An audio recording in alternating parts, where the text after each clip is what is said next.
Call this meeting back to order. We're back from break. Where we left off under tab B was item number 5. This morning, we've got the human service agreements, at least a few of them, before us. And with us to present is Clerk Lane. Good morning. Good morning, Chairman, Commissioners. Before you use the authorization for human service agreements, we've so far received back the agreement from Sweetwater County Family Resource Center in the amount of $40,000, the YWCA for $219,000, and Climb Wyoming for $3,000, a total of $262,000. And just a reminder, these are amounts that were approved in the budget. Thanks, Clerk Lane. Any questions on these, Commissioners? If not, I'd entertain a motion for the approval of the human service agreements for the YWCA of Sweetwater County in the amount of $219,000, Sweetwater Family Resource Center in the amount of $40,000, Climb Wyoming in the amount of $3,000 for a combined total of $262,000 as presented. So moved. Motion by Commissioner Jones. Do we have a second? I'll second. Second by Commissioner Toman. Any discussion? Hearing none, all those in favor signify by saying aye. Aye. Opposed, nay. Motion's unanimous. Moving right along under tab B is item number 6. We've got the update of the 2024 primary election, and we'll hand it back to Clerk Lane. All right, thank you again, Chairman, Commissioners. I just wanted to take a minute to thank Sweetwater County for helping out with the election. Road and Bridge, Gene Legursky and his crew helped, and that takes a lot of pressure off of the office getting all that equipment delivered to our outlying locations. It does take several days for us to get everything out there. Also to our IT staff who stays late and puts things together for us. And we had a few glitches with the presentation this time. We'll get that fixed for the general, but I do appreciate that was not on them, that was on us. So, but I do appreciate all the help that they get and give in setting everything up in the courthouse to allow people to access the information as those numbers come in. We did have 6,497 total ballots cast. That was 5,440 Republican, 925 Democrat, and 132 nonpartisan, and 9 blank ballots cast. On election day, we had approximately 13,000 voters registered. It's like 12,980. That doesn't include those that actually register on election day. I don't have those numbers with me as of yet. We have about 30 days to get everything in and get the election certified. The turnout was about 50%, which seems low, but on an average for the primary, that's about where it usually falls on a primary. The 2022 primary actually had a higher turnout than most, so it does seem like we have a lower turnout this time, but it is pretty average, 50%. I'd also like to let you know that closing the clerk's office worked out pretty well, having the staff go out and help. We did have a lot of last minute cancellations by election judges. So it was helpful to have them out there, and they were able to step in and work as election judges. So that was very helpful. And they had a really good experience. So we will again be closing the office on November 5th to use that same process for helping out. I just wanted to give you that quick update. We did not have any recounts. There were no 1% recounts, and we had no filed recounts. So everything is moving forward. We have the general ballot made and ready to go out. We are just waiting for certification from the state. There were a few write-ins that may affect what's on the ballot or who's on the ballot. So we will keep you updated on that as it happens. We will be putting sample ballots out as soon as we can. The state has till Thursday to certify the candidates to us. And then we will get that sent off because it's already time to start mailing out the UOCAVA absentee ballots. I believe September 15th. It's in the middle of the month. So did anyone have any questions or thoughts? Questions, Commissioners? Just have- Commissioner Jones? So it was a secure election and all votes were Yes. counted and All votes were we counted. don't have to worry about election fraud and No, Okay. we do our best to stay ahead of the game. Anytime we hear something out there running around, even if it's not in our state, we do our best to put security and precautions in place so it doesn't happen here in Wyoming and Sweetwater County. So I do keep I keep a watch on what's going on around the nation just so that I can make sure we put those things in place here, even if I don't want to experience it. I don't want to wait till we experience it. I just do everything I can to make sure that it doesn't happen here. I've got a question, and maybe it's more of a request than a question, but I wasn't here the night of the election watching the results come in. I was home with some other issues, but it was very hard to keep up with the status of the night, with the different news outlets. Some of them were live, some of them they timed out. It was, next to impossible to figure out what was going on. We've got this commission meeting room here. Would it be possible to do a live feed of that in here, that people could either, sit in here and watch the results? I know we had some media in here, but I'm sure we can put them across the hall or even in here with us, whatever the case might be. But I was just curious if you think that would be more beneficial for informing the public. So like Like a live live on feed. YouTube, like we do Yeah. here for the meeting, Mhm. to get someone to do that. Okay. I will talk with IT because I wouldn't be in here to be able to run that and make sure, but people should be able to go out on YouTube and see it. Shouldn't have to be moving around, but it could broadcast. We do show it up there. Yeah. And for the media and anyone that's in here to watch.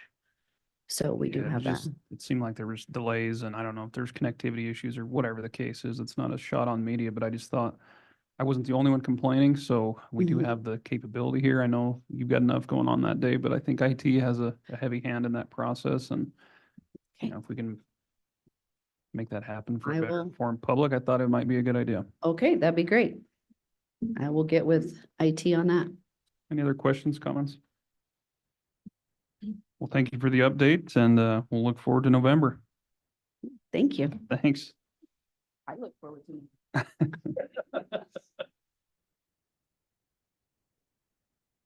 Moving right along under tab B is item number 7. This morning, we've got a request for the approval of the 2025 health insurance renewals and premium rates. And we've got our county HR director, Gary McLean, here. I believe we may be waiting on Brian Carter, but we'll hand it over to Gary. Morning, Gary. Good morning, County Commissioners. Been very efficient. We love to see that. We're on Getting time. A little bit Yeah, ahead, maybe. yeah. even. Ahead of, yeah.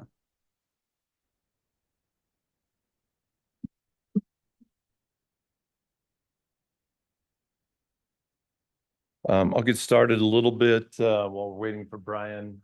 Cindy, if Brian hops in, just he'll, okay. The county insurance plan runs from January to January. We'd wrestled that back and forth, having it coincide with the fiscal year in July, and then, of course, many of the benefits have tax consequences, so it made sense to go to January. We budgeted during the budget process for a 5% increase. And the plan continues to run well. I hate to even say those kind of words, but it was kind of 2 years in a row that we've had pretty decent plan performance. And so we want to continue with that. When Brian hops on, he's going to go through a little bit of the plan performance, but just a couple highlights, which I've included in the executive summary for the board. So I hope this is helpful.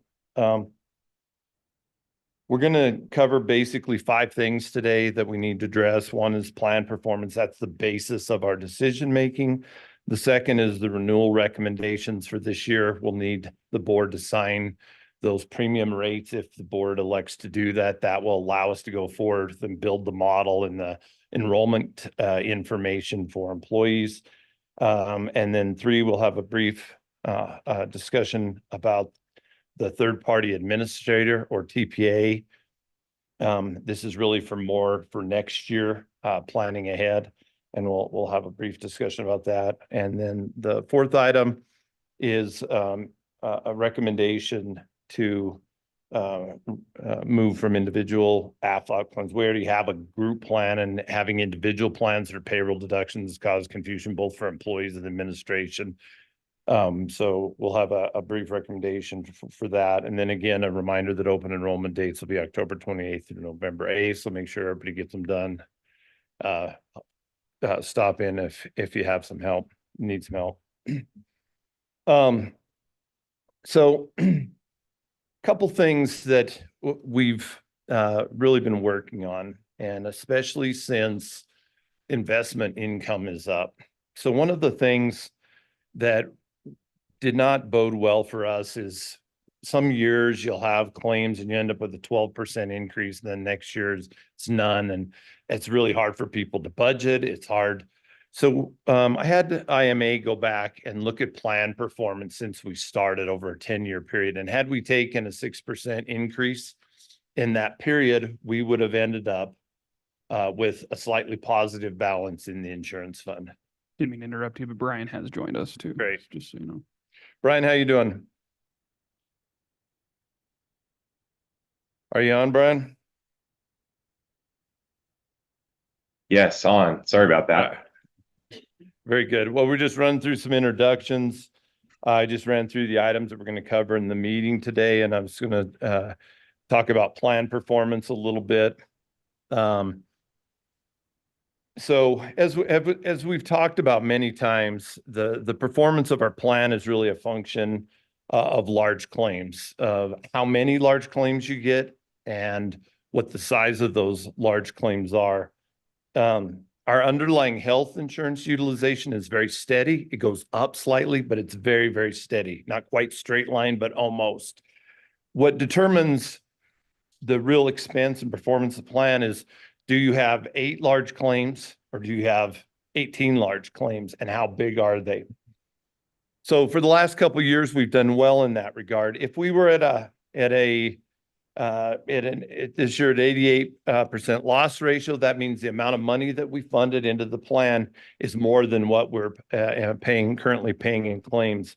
So if that were to continue, we should end up with a surplus. We have ended up in a surplus in the past year. We worked with Mark Cowan, the county treasurer, to try to come up with an investment strategy for this, such that we can maximize investment income to help level out some of those things. Brian, do you want to talk with the board for just a minute? Maybe highlight some of the plan performance indicators that are identified in the packet? Absolutely. Thanks for your time, commissioners. What I think might be most useful is just to highlight a couple of areas that we watch around plan performance to help us understand where we should set budgets, how the plan's doing, what kinds of things are driving overall costs inside the health plan.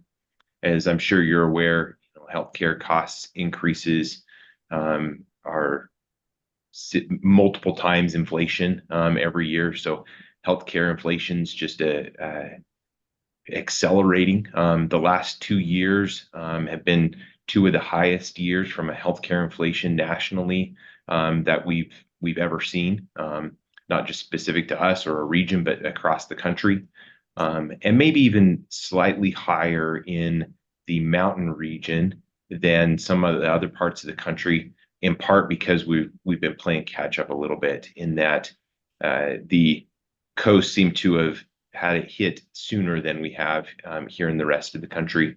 And so this year and last year, 2 highest years from an overall healthcare spend and increase that we've ever seen, though the county's done pretty well. So a couple of things that we track on this. So the slide that you see there in front of you, we've got a black line that represents our budgeted premiums, and you can see that's been increasing. And then below that, we've got paid claims and our total cost, in that there's a couple other parts that go into the plan spend. So the majority of the spend is from claims that are incurred during the year. About 90% of all plan expenses are from claims. And then the other 10% is made up of administrative fees, our premiums for stop loss. And then we also include in that yellow bar any reimbursements that we get back from stop loss, meaning if we have really large claims that get reimbursed by our reinsurance carrier, then we take that into account in that yellow bar. So you can see the last few years, we've been budgeting premiums that have been slowly increasing. If you go back in time, you can see in 2019 to 2020, we had a huge jump in our budgeted premiums in that our claims had exceeded what we had budgeted in premiums. We had kept premiums flat for a number of years, and we had to adjust up at a pretty rapid clip to keep up with the inflation we had seen as we had kept budgets flat for so long. But then claims relaxed a little bit, and we decreased budgets in 2021 after a really good 2020 plan year. And so we had a little bit of these ups and downs. And so that's when we decided, and Gary made this recommendation, that budgets going up and down in that regard are hard to manage. And so we went back and we've created a strategy around this to look at history and try and level those increases out. And so as Gary had started there in the intro, our overall strategy is to budget around a 6% increase every year. And we've got a little bit of a surplus in the budget to help us manage that, so that if we have a rough year, we should, with 1 or 2% up or down from that 6%, be able to manage to that number.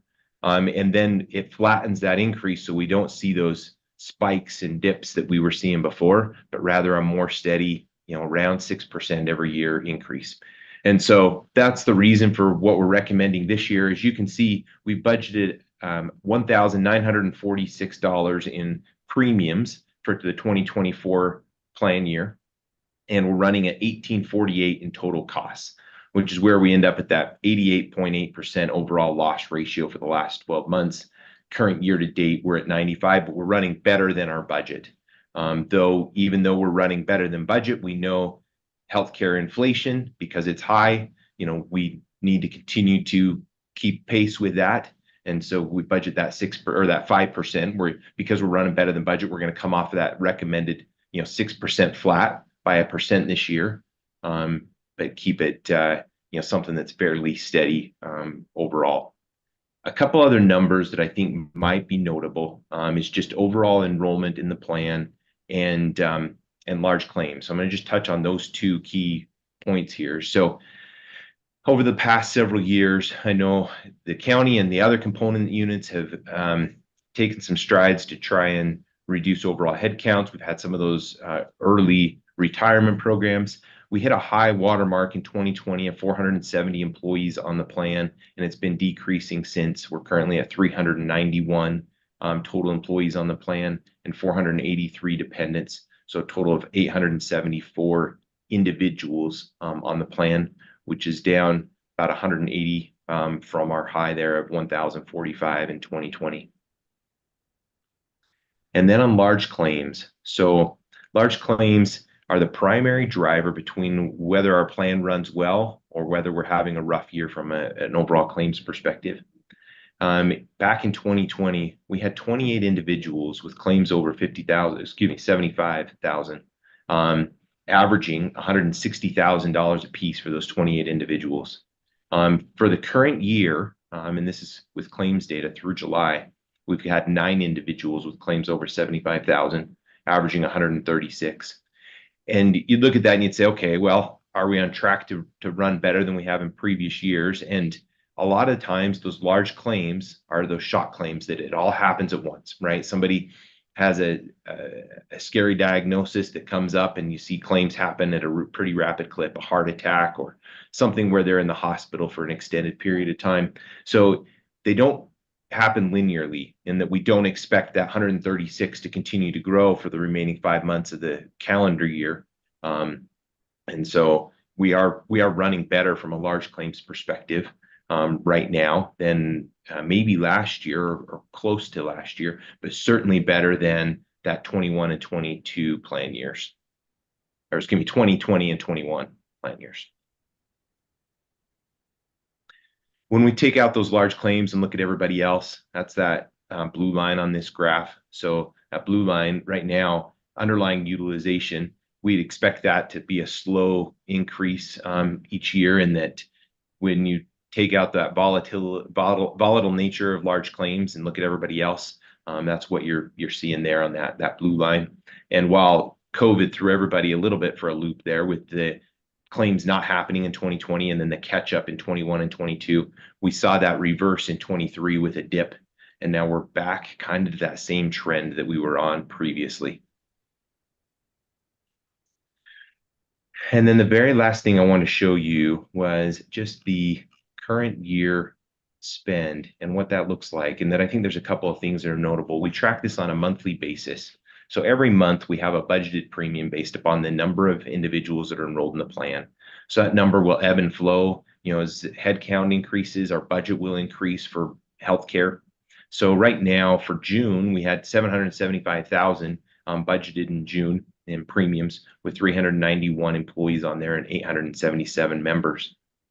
And then we track how many medical claims came in and pharmacy claims, and that's where you get your total. Over here on the right, we had in our fixed costs, so our administrative fees and stop loss, and then we can see each month how we ran compared to the budget. And almost every month, with the exception of May there, where we ran a deficit with a big, large claim hitting there in May, where we went 190 over, we've been running in the positive every month. So right now, year to date, we're about $229,000 better than budget. But one thing I think is notable, we're going to talk just a little bit about administrators and how we determine administrators and who's the best to use for administration perspective. And whenever we get into that discussion, one of my fears is that people start to evaluate administrators based solely on their administrative costs, right? And I want to make sure that we all are clear on where the costs are inside the plan. And so we graph that total cost, and you can see, I mentioned this earlier, but 90% of the overall claim spend or plan spend comes from claims. And the rest of it, this fixed cost, that $492,000 of the $4.5 million budget so far year to date, comes from those fixed costs, from stop loss and administrative fees. So while those things are important and we want to pay attention to those, stop loss and admin fees are a very small portion of the spend. And so what we really have to focus on is how we affect this 90%. So as we talk about, you know, do we have the right administrator, or stop loss costs and increases on stop loss? We are looking for things that are affecting this 90. And while we're managing that 10, we can't get lost in trying to manage that 10 and sacrifice the best management of that 90. And I think from the review of the plan and how it's running, I think that was it that I wanted to cover on this. Gary? Yeah, so just a couple points to clarify. Obviously, with some of the enrollments down, so if you take the same amount of cost and divide it by less people, the cost per person would otherwise have to increase. Some of that isn't just that we have less FTEs approved, but it's that we haven't filled some of those positions. We've had a number of vacancies in a number of departments that have either, you know, we've filled them and then become vacant again, or just haven't filled them in some areas. So everybody's kind of struggling with some of that. So that's part of the lower number. The second thing is we're always cautious at looking this towards the end of the plan year. After people have met their deductibles, they tend to be a little more free at getting procedures done. So sometimes in September, October, November, before the start of the new plan year, while they've met their deductible, there may be some increased spending. So we're always cautious in that regard. The main point is, based on this information, we've had a couple of years of good plan performance. We've tried to take more of a long-term approach. As Brian indicated, that 6%. Based on the data, we had budgeted for the first half of this year, 5%. We're recommending another 5% increase, which is reflected in the premium tables that we've submitted to you for the health insurance. And then in addition, 3% for the dental. The dental is a very small portion of the claim. We went a number of years with the dental being flat. We've had to kind of catch up with that, but just like everything else, there's an inflation rate in salaries, cost of supplies, and those will continue to get more expensive. So we think a 3% is warranted with the dental. So the premium rates that are included, both for the retirees and for the active employees, are on the attached in tab 2. And we're requesting the board to approve and authorize the chairman to sign. And it's, Mr. Chairman, if it's okay, we'll just finish the thing and then come back if it's okay and vote on the overall plan thing. Is that all right? Yeah. With that said, the third item, which is the TPA discussion that Brian alluded to. TPA, again, is a third-party administrator. Since 2013, we've contracted with UMR to administrate the claims. So we take money from all the component units in the county, we put it in a fund, that's the 510 fund. It's not commingled with any of the 001 fund. It's managed almost like a trust. You can run all profit and loss statements out of the 510 fund. It's a standalone account for purposes of administrating the health insurance. Since moving there, we have not evaluated the TPA services. And we've had some discussion about, hey, is this still the best option? And so we would like to, with the board's approval in this plan year, evaluate that to be prepared if we want to make any change to do that for next year. Now, one of the things with the TPA does, in addition to pay the claims that come in, they also bring with it their network. So whether it's UMR or Blue Cross or Cigna or any other provider, they go negotiate with doctors, hospitals, and other providers rates for services. And the larger the discount, the less you pay. So I'm going to let Brian talk a little bit about, aside from the fact that we haven't evaluated this, there were some recent pricing issues. We have two primary sources of expenses in our plan. One is with the local hospital, and the other's a large one, obviously, is with the University of Utah for more extensive medical procedures. Brian, you want to talk to them a little bit about what transpired recently with respect to the pricing agreements with the University of Utah, UMR, and Blue Cross? Yes.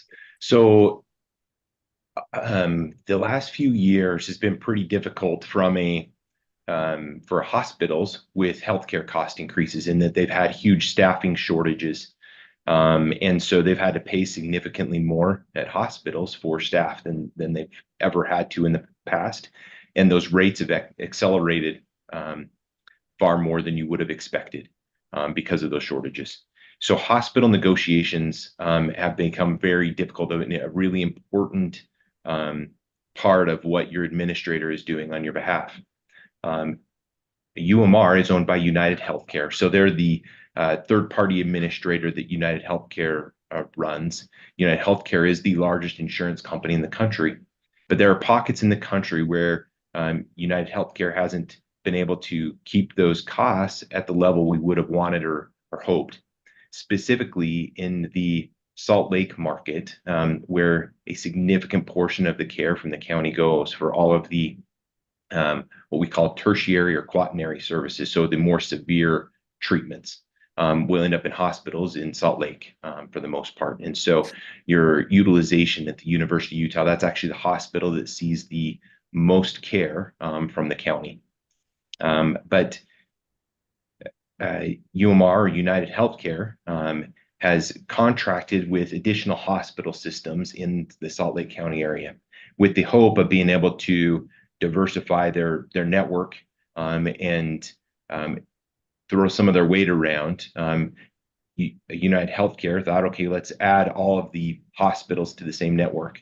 And unfortunately, it backfired a little bit on them, in that some of these hospital systems where they were steering the majority of their care came back and said, well, if you're no longer steering to us, meaning you're going to just allow everybody in your network, we're not going to give you the same level of discounts that we were giving you previously. So we're starting to see those discounts with United Healthcare erode, meaning they're not getting as good a deals at those hospital systems as they were once getting. Blue Cross, specifically in Utah and the Salt Lake market, has doubled down on their approach, in that they've been steering more people to specific systems. So as they've added additional network options, every one of those options chooses a hospital system and steers to that hospital system. So it may be at the sacrifice of choice if we were to change administrators, but at the benefit of deeper discounts. And so in the upcoming year, what the process we'd like to undertake is to have each of these administrators reprice claims at their current level of discounts and come back and show us what those claims would cost at their current discount level, and then evaluate the services that each of those administrators can provide. And we'd like to include 3 to 4 administrators in that process, just to be sure that we've got the best level of discount that we can achieve. Based on the data we have, that's somewhat anecdotal, but also there's some transparency around the payments that hospitals are making to insurance companies, or excuse me, the insurance companies are making to hospitals at this time that didn't exist before, where the federal government has mandated some transparency there. And so, we can see in that transparency data some of these discounts eroding. So with that, we're going to be able to give you a pretty good idea of exactly what each of those claims will cost in going to a different administrator, and come back and demonstrate those in the upcoming quarter. So the bottom line is unless there's any real concern from the board, I think it's an appropriate time to critically evaluate the TPA services that we have. Obviously, the plan's performing well, so we don't want to screw up a good thing, but at the same time, there's some forces. It's been 10 years since we've evaluated the TPAs. There's some indications that there may be a chance to achieve some deeper discounts. So I think we should use this time to at least evaluate that. And then at some point before we renew for the next plan year, to be able to come back before the board and say, here's what the findings are. As Brian alluded to earlier, the TPA is more than just the negotiated discounts, although that's an important one. But it's also a lot of this issue here about being able to get data from them and know how your plan's performing and be able to respond to employee concerns, which is one of the reasons that we moved away from Blue Cross Blue Shield of Wyoming to begin with, their inability to provide data and access to the plan. Right now, we can go pull any of this data anytime that we want to. We can look at claims and performance on all different levels. So the point of it is right now, I think it's a good time to evaluate where those are at. Blue Cross Blue Shield's obviously made some changes. And in Wyoming, there aren't a lot of networks that have reach, meaning they haven't negotiated contracts with lots of providers. So it's not like there's 20 item entities out there. Many of the other, like Cigna, for example, has a strong presence in the eastern part of the state, but maybe only has 50% of the providers in our part of the state. So that wouldn't make sense from an employee perspective. So anyway, are there any questions on that or any concerns relative to the TPA issue? Are you talking for potential implementation for January 1, 25 or 26? 26. 26. Yeah. Yeah. No, it would take some, it takes some considerable time and effort to make that kind of change. And you have to make sure the plan's built, you go through every plan item line by line. So it's a significant undertaking, but that's why we wanted to bring it up now to allow time to get it vetted. And we would probably come back to the board a few times to present some of the findings as we move, with the idea of maybe allowing 3-4 months prior to open enrollment to know that there'd be an implementation, because it'd be different from us from an administrative standpoint. It would look and feel differently from an employee standpoint. And so, yeah, we wouldn't attempt to do that now, but we need to get going now. Sure. Any other questions, comments, commissioners? Commissioner Jones? Probably not completely along the lines of whether or not we analyze this, but just question popped into my mind, or a couple. How many FTEs are we short roughly right now? You showed the chart. Are you talking about just the county, or are you talking about Yeah. component units? Because Well, those numbers include all the other entities. Yeah, so to include everything, do you have a rough idea what that? From all number- the entities or just Yeah, the county? All. I probably don't, but I could certainly get that from you. Yeah. My question was, in looking at that graph, I mean, we're obviously way down on FTEs, which could be good, could be bad, depends on circumstances. But then, of course, our our cost is way down, which of course sounds good. But if we miraculously, by some miracle, all of a sudden filled everything tomorrow, what does that do to our cost? Does that blow us out of Well, the water? That's Yeah, I mean, all other things being equal, it's positive, right? Because you're dividing the cost over more people, so the Right. cost per person goes down, but you're gonna have more claims. So the real kicker in this is, do you end up with more large claims? And you don't know, adding one person could be $1 million claim. So that's the hard part to guess with that. But in general, it'll put pressure as your numbers go down of having those costs spread out over fewer people and having a higher cost per person, which is, I think in terms of plan performance is pretty significant right now. Even with the lower numbers, the plan is still performing well without really significant increases in premium. So, yeah, I mean, it's all about, how many people are sick as much as anything, Right. and the risk that you take on. There, couple things without getting into the weeds too much, but I do think there's been a little bit more reemployment where some of the spouses and dependents who were formerly on our plan are on their own plans. There's some of those issues. But there has been, some downward pressure in most of the agencies in terms of employment. So almost all of them have, whether it's 1 or 10 less people today than they did a year or two ago. And then, of course, you have approved positions that just haven't been filled. And so between those, that's kind of where those numbers come from. Historically, when we started this, we said 500 employees and 1,000 covered lives, and that's where we ran for a number of years. And that's kind of gone down over time to the numbers that Brian presented earlier. But yeah, I'd be happy to send you the FT list. curious, just didn't want to get caught off guard. And Yeah, I know how difficult it is to hire people, so I don't expect a huge influx in the next week, but no, just something to keep an eye on. yeah. Well, Commissioner Tolman? isn't that graph up there telling the numbers, spouses numbers? It's a breakdown of the number per month, the enrollment. Yeah, so the thing about enrollment is we could have approved, let's say we have 100 positions that are approved, but we only have 80 of them filled.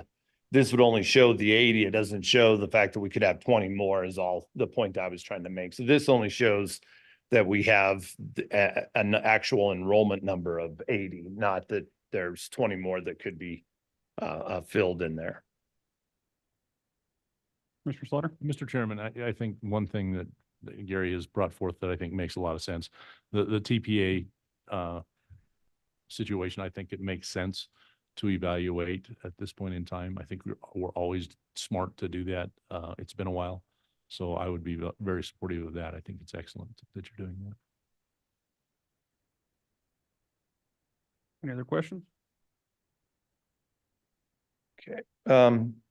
Item 4, this might be a little bit confusing, but prior to development of the group plans as we have today, individuals had brought with them individual AFLAC plans that they had. And so those were done through direct payroll deduction. Since that time, we have a group plan and group rates that we've negotiated with AFLAC that we do through a direct payroll deduction.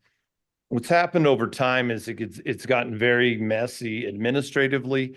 It's caused a lot of confusion for employees who end up with both individual plans and group plans, both with AFLAC, sometimes duplicating their coverage, some having coverage that they have no applicability to them because they've got it under the county plan. So in talking with AFLAC and staff and some of the employees in this situation, we think it would be advantageous for those individuals who want to continue their individual plan, just to have their individual plan with AFLAC, just pay them directly rather than through the payroll deduction. We'll continue to offer the group plan and segregate those. I think it will improve the administration. It will improve the understanding of employees of what they have and improve the efficiency of the dollars spent in this area.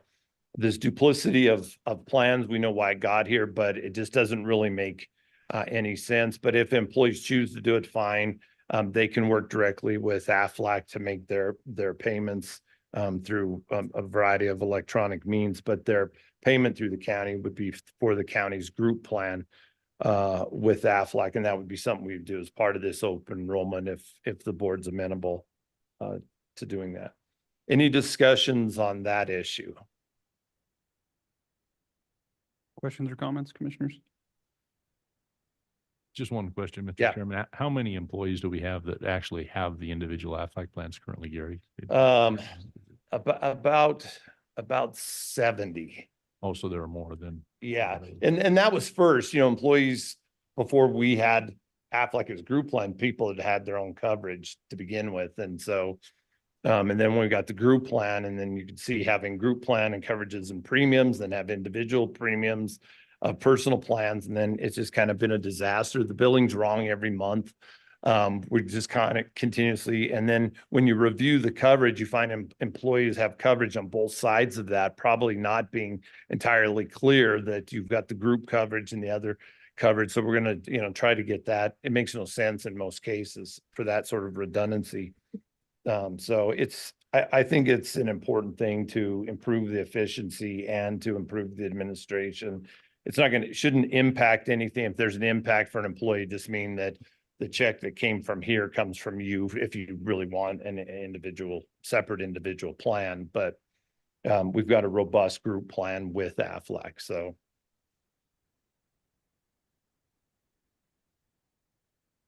Any other questions or comments? Mr. Chairman, Commissioner Richards? looking at the different plans, looks like about 50 county employees plus 28 component employees.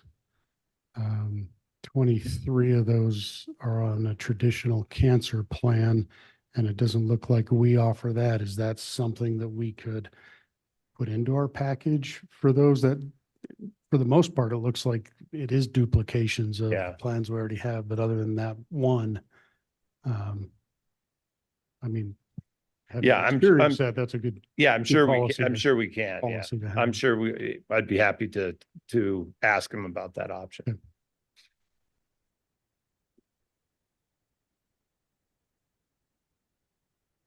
Okay. Well, we appreciate the presentation, the information. That was a lot of important info. Are you done, Gary? You want? The only final point just to make clear for everybody, since I have the podium today, is open enrollment will begin the 28th of October and close November 8th. So during that period, make sure you get online. If you need any help, stop downstairs. We'll be happy to help you. We found that offering longer open enrollment times just means that people wait to the end. So we've kept them pretty tight because everybody waits to the last point. But right now with the Ignite enrollment system, if we approve the rates today, they can start building that. If we want to hold off on the Aflac question until we see if we can confirm that, that's perfectly fine. But we could build the enrollment information in there and have that ready to go, and employees can do it at home. They can do it at work. They can come in and do it with us. It's a really slick tool. It's the only tool that allows us to manage a health insurance plan for not just county employees, but component unit employees. That's the linchpin that allows us to do that. So I just wanted to mention that. That's all. Thank you. Any other follow-up questions or comments? If not, I would entertain a motion to approve the proposed health insurance rates for calendar year 2025, which include a 5% medical health insurance increase as well as a 3% dental insurance increase, and authorize the chairman to sign. So moved. Motion by Commissioner Jones. Do we have a second? Do we have a second? Second. Second by Commissioner Slaughter. Any further discussion? Hearing none, all those in favor signify by saying aye. Aye. Opposed, nay.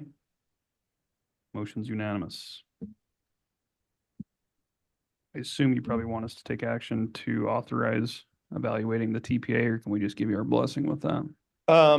Yeah, I'm not sure any action is needed. If the board is generally okay with moving ahead, we're not taking any action. We're just moving ahead to investigate that option. So unless there's any concerns with that, we'll plan on doing that. I think it's time.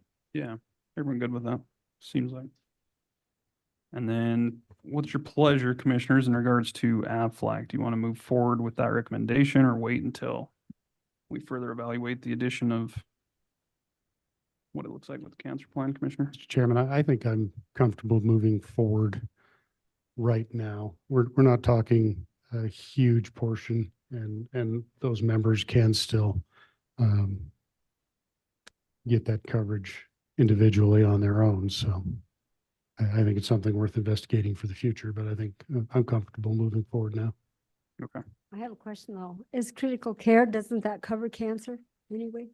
Well, they cover in different ways. So critical care will cover, trips to the emergency room and those things, which could be because of cancer. But if you have other expenses ongoing, like going to chemotherapy or things, those are specifically covered under cancer policy. So If you But don't I mind me think- chiming in, Gary, yeah, on the critical illness policy that is offered on a group basis, that was the rationale for not offering a separate cancer policy, is that it does have a cancer benefit included with the critical illness policy.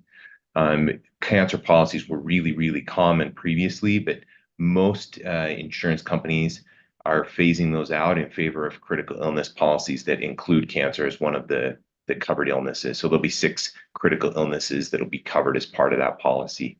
And that was the rationale for not offering a separate cancer, though Aflac does offer a group cancer. Again, most carriers have phased those out. Enough.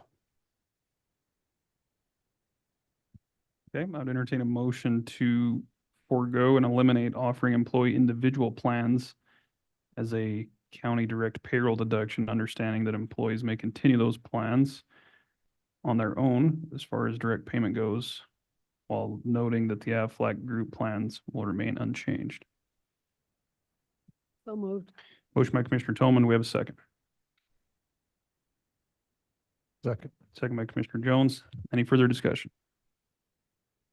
Hearing none, all those in favor signify by saying aye. Aye. Opposed, nay. Motion's unanimous. Gary, in your packet, there's also the Sweetwater County retiree health insurance premium schedule. yes. Is that to be assumed that that was included in what we just already approved? I or should we think just for separate that? clarity, it is because they're premium rates and they're part of our plan. We don't have them in a separate retiree plan. But I think for sake of clarity, it would be appropriate to approve those, make a motion to approve those also. The rate percentages apply in those also because Okay. they're part of our plan. Okay. So, but just for clarity, I think it would be appropriate to do that. With that, I'd entertain a motion to approve the proposed retiree health insurance premium schedule and authorize the chairman to sign as presented.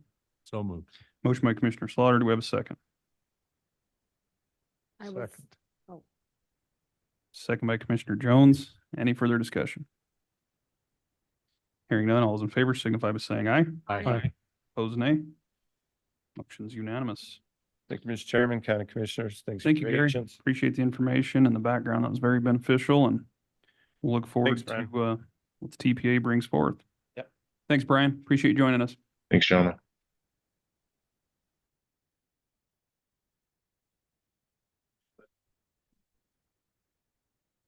The next item under tab B is item number 8, which is a break. Anyone need a break or good to keep marching forward? March. You know, Mom says March, so we're moving on. It's going to take us to item number 9, which is the Sweetwater County Events Complex Summer Events Update. With us today is Executive Director Candy Pendleton, as well as Board Chairman Mr. Bob Spicer. And good morning to you both. Thanks for coming over. Morning. I got kind of the fun part of this one, all too often, we plod on through, we never stop and say thank you. And we would just like to thank, the county commission, for everything that you do for us. Other thing is, we use an awful lot of deals, different entities over here, the sheriff's department, road and bridge and that. We just like to say thank you for everything you do for us. We're very appreciative of what they do. I mean, we couldn't throw the fair without the sheriff's department. We couldn't do a lot of the stuff that we do over there without the support of this group here. And so just a real quick thank you for what you do. We are through all of our big events right now, or we're almost through our big events. Candy will show you our where we are. We think we did a good job this year of, what has happened. And, so I will turn it over to Candy, but again, I'm just here to say thank you. Thank you very much, Mr. Spicer. I needed the break. Sorry. No, it's all good. It's, I think, trying to load. So give me just 1 second here and I'll get the presentation loaded and, No problem. Thank We're you. ahead of schedule, so. all right. It's moving at a snail's pace for some reason. And Mary is our IT liaison if you need any help. Perfect. Commissioner Tillman, I may need some assistance because nothing's happening over here. Help, Tim.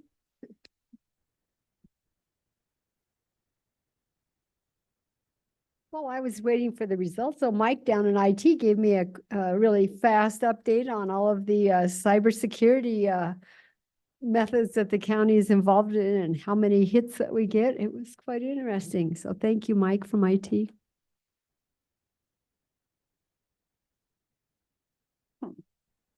Don't have to worry about me revealing the secret company that we employ, because I always think of it and call it Deep Throat, but it's something like that.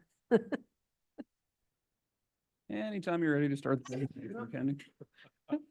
You need us to take a break, we can. Maybe Deep Throat got you It's after all. it's not going anywhere. So if you want to take a second, let somebody give me a hand. That would be We're great. definitely gonna take a 5-minute break. Okay. We'll resume at 11:05. See, that's what happens when they put it on me. It's just jinx it up for you.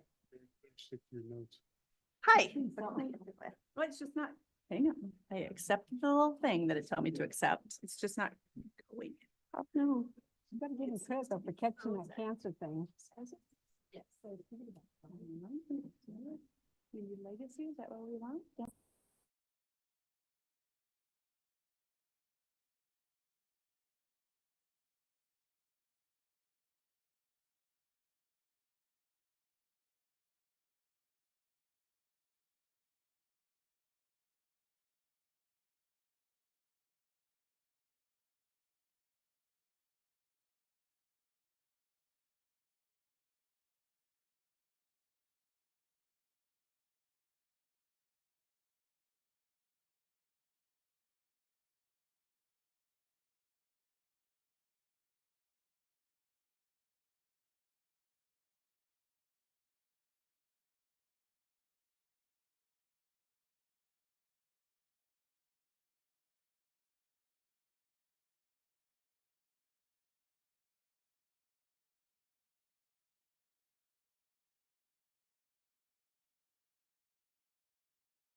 Okay, we will resume the meeting. I think we got everything worked out, so we'll hand it over to Candy. Good morning. Good morning. Thank you. Sorry about that. Little technical difficulties, but as our board chair, Mr. Spicer, told you, we really want to just come and share some success with you and know that we're all a big part of that, right? None of the things that happen anywhere in this county don't happen without all of the county support. So we just want to share some success with you and give you an update on how the summer events went, because it was busy. So real quick, I always lead off with our mission and our vision.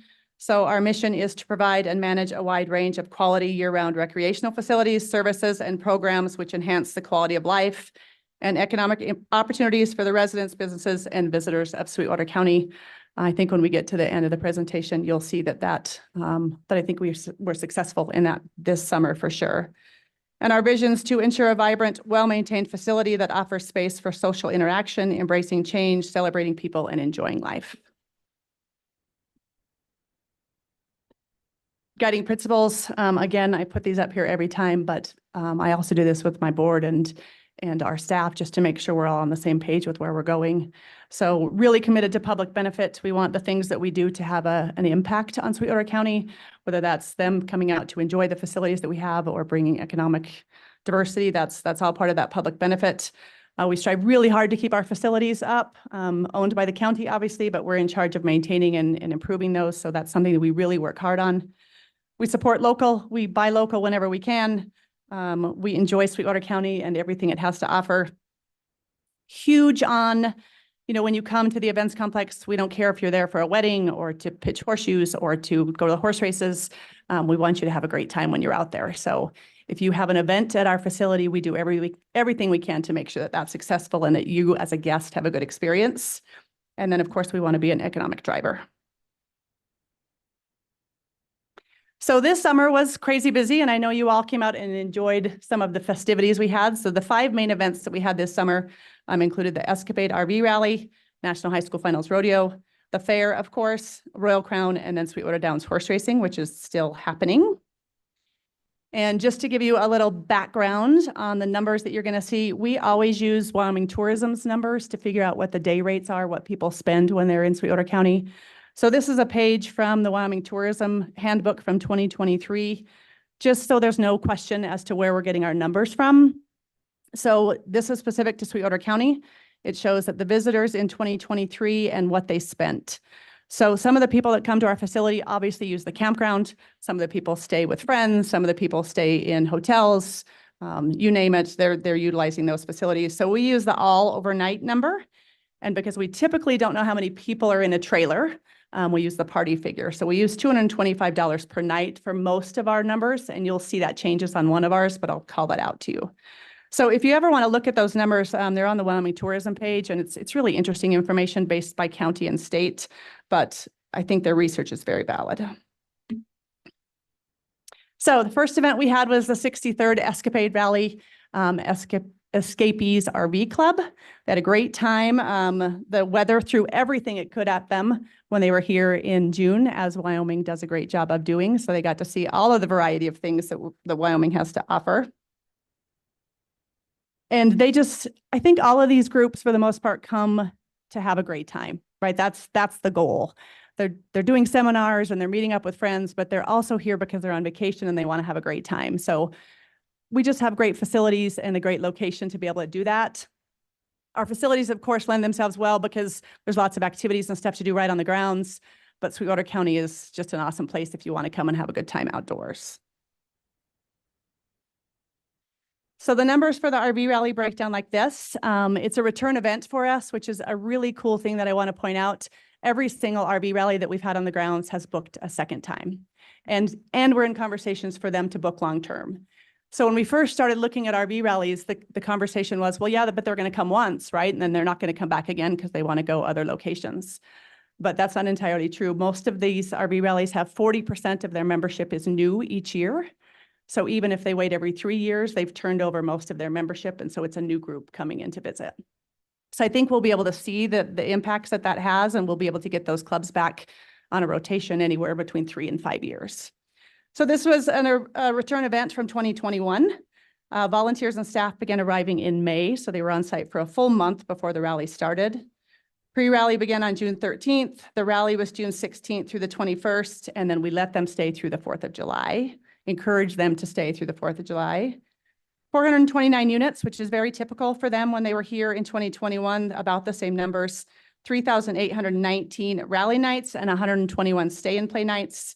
So if you take those two numbers, 3,819 plus 121, and multiply it out by that 225, they spent $886,500 in Sweetwater County when they were here. So not as big as some of the other rallies we've had, but pretty good spending and potential for a week-long event for the most part. So really pleased with that. They had a great time. Like I said, they love the facilities.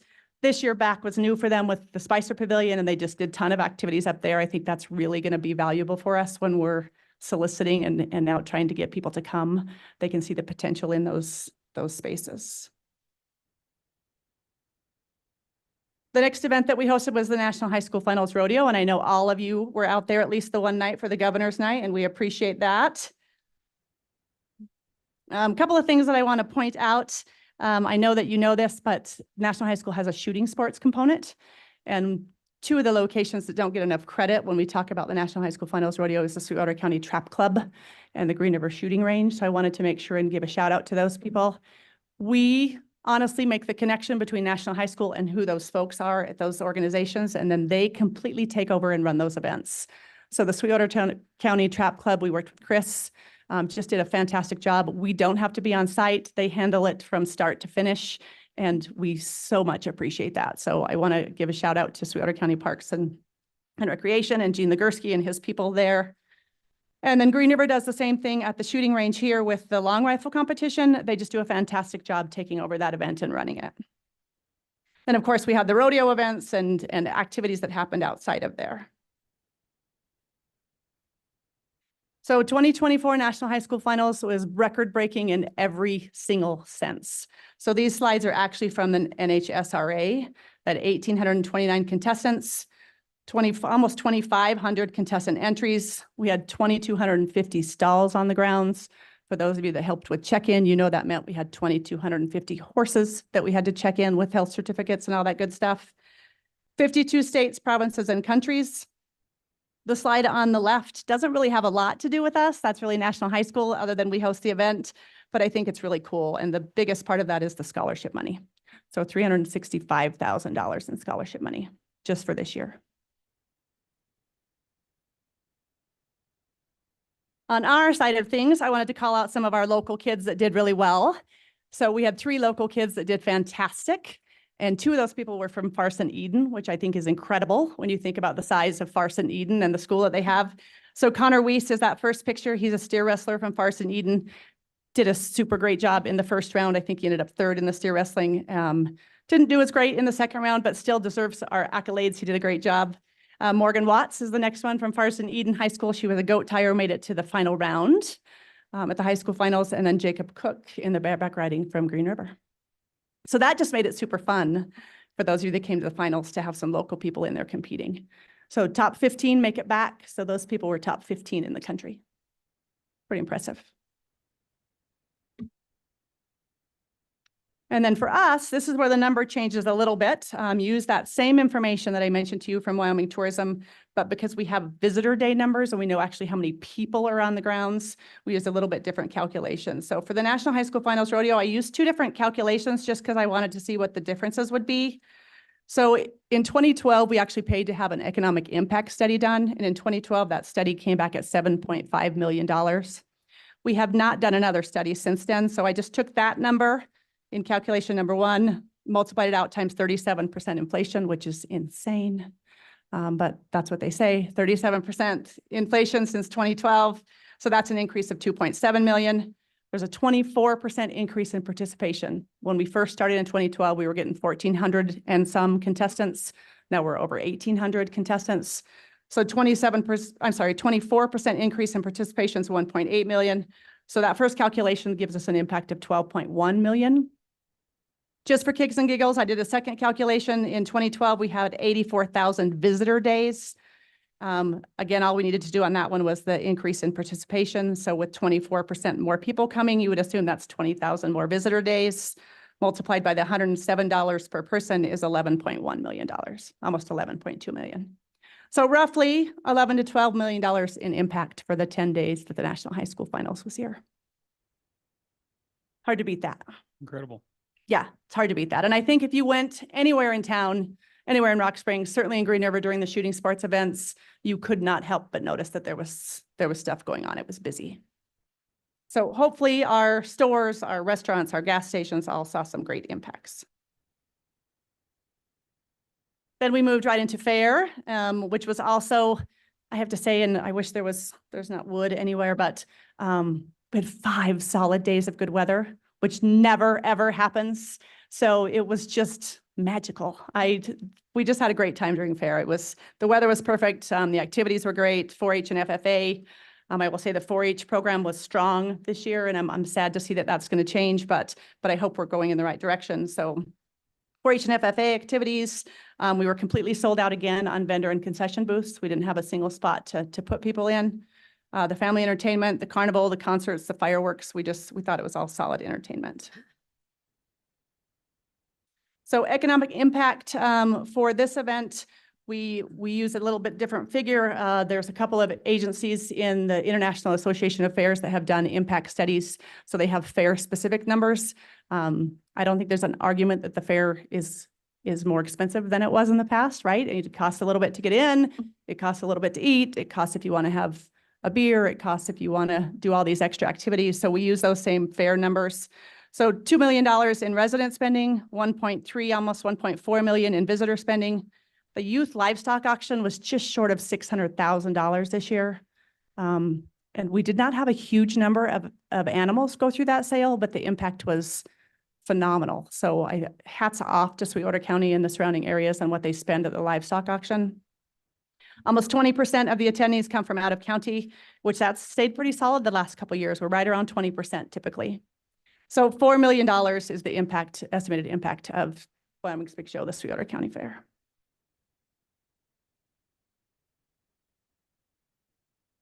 We hired a couple of different photographers this year. We did tried something new. We did a different photographer each day of the fair, and we really didn't give them a list of things that we wanted them to capture.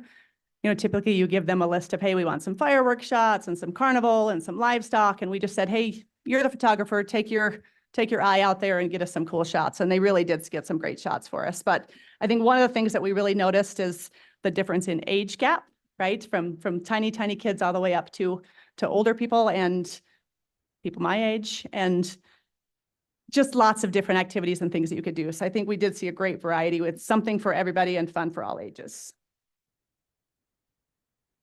And I love this little guy at the concert with his headphones on. I don't know if you guys saw the Sweetwater Now picture, but there's a Sweetwater Now picture of a guy, a little kid about that same age on his, I think it's on his dad's shoulders, but he's like rocking out. He's got his hands up like this. Did you see it? It's incredible. So But- it didn't go deaf, you know. Right. That one's got some ear protection on, so I'll give him credit. I just threw up a couple of quotes, and there's 2 pages of these, but I think like you, right, it's easy to get lost in the negative. Sometimes we hear a lot of negative, sometimes you don't hear the positive. And so we pulled some comments off of Facebook just so that we could share those with you. Several of them are about the nightly concerts, which I think is great. But then there's a couple on there about being vendors and the affordability of that and how it worked really well. So the second quote is actually from Spa World, who hadn't participated in the fair for many years, and they were very complimentary. And so I wanted to make sure and share that with you. They thought the price was right, the staff was good, the facilities were taken care of, and it sounds like they did a pretty good business when they were there. So that's also what it's about.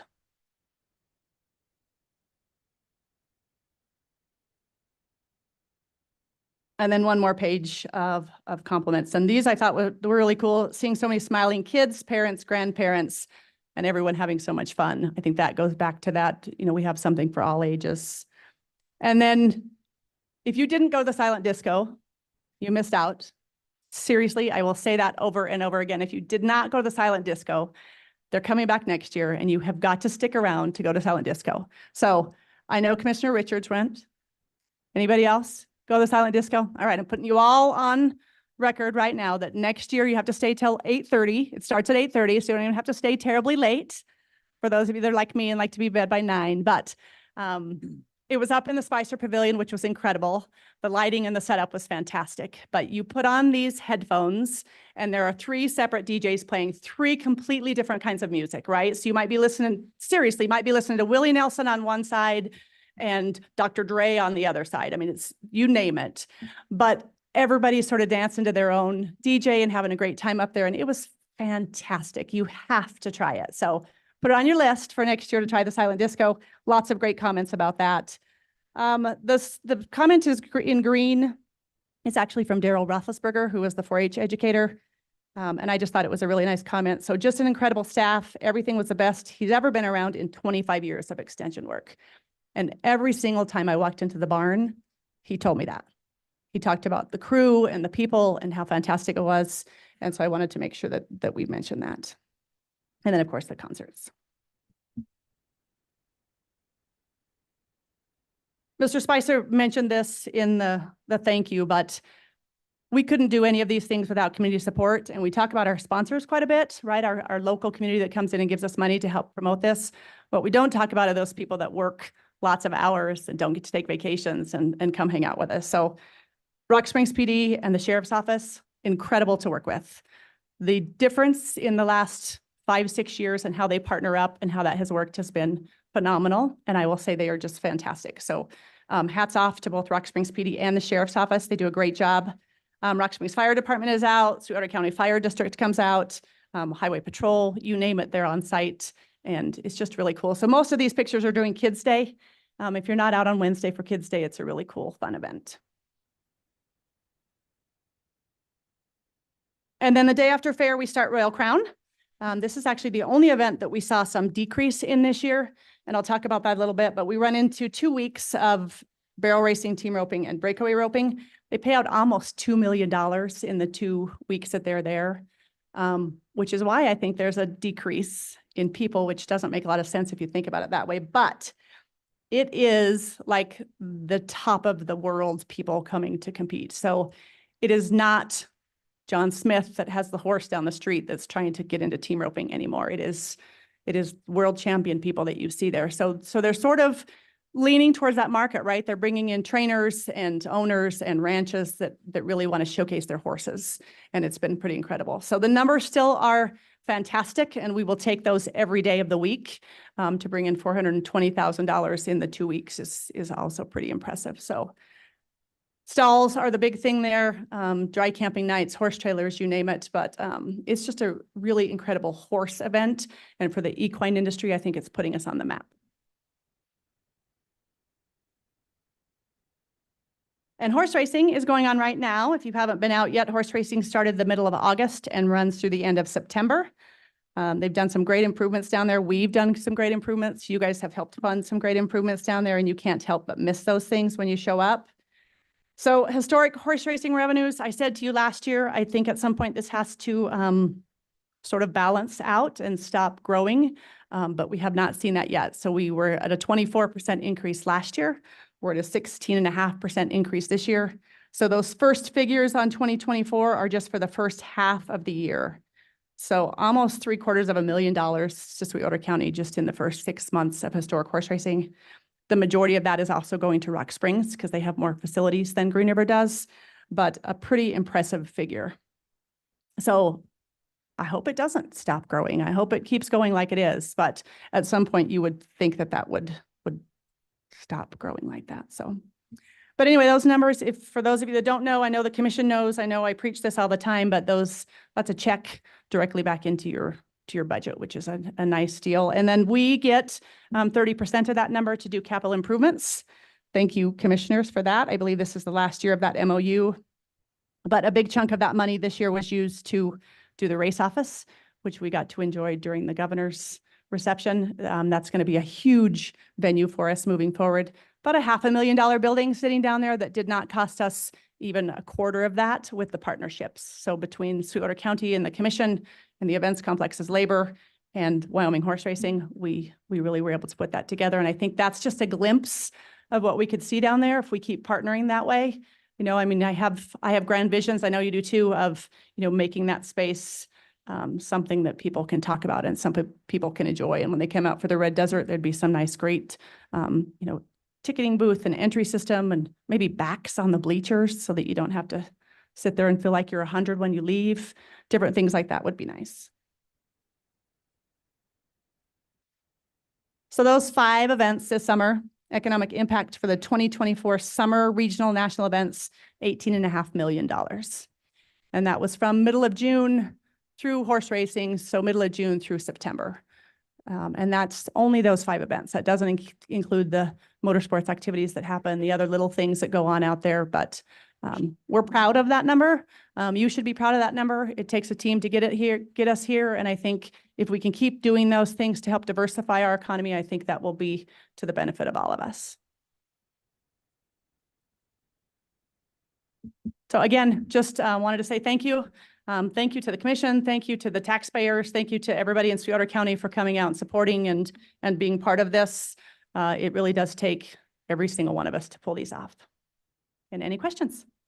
Well, thank you. We appreciate, we look forward to this every year because you're one of few that actually comes and says thanks, and we don't get a lot of that up here. So that's enlightening.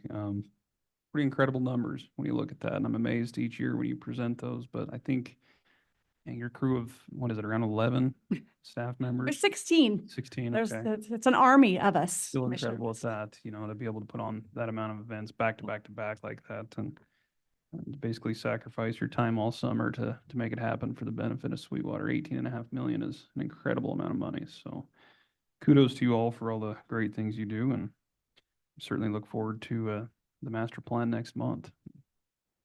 Questions, comments, Commissioners? Commissioner Jones. Thank you, Mr. Chairman. Thanks, Candy.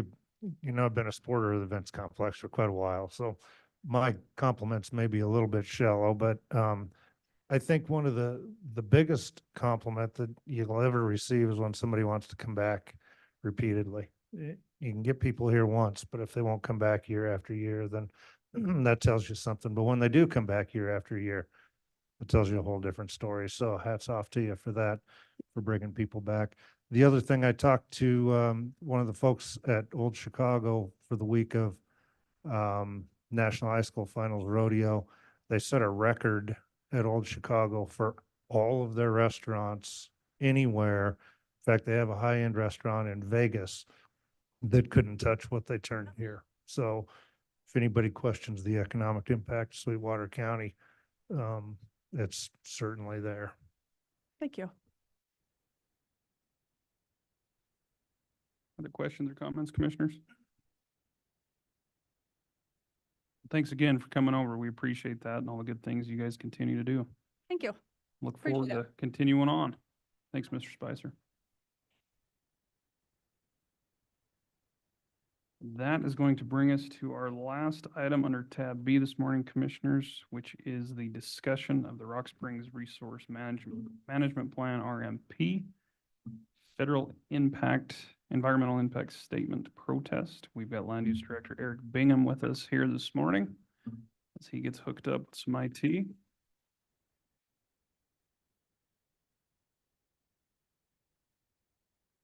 I believe we've got Danielle online who has joined us, Danielle Betancourt. Good morning, Danielle.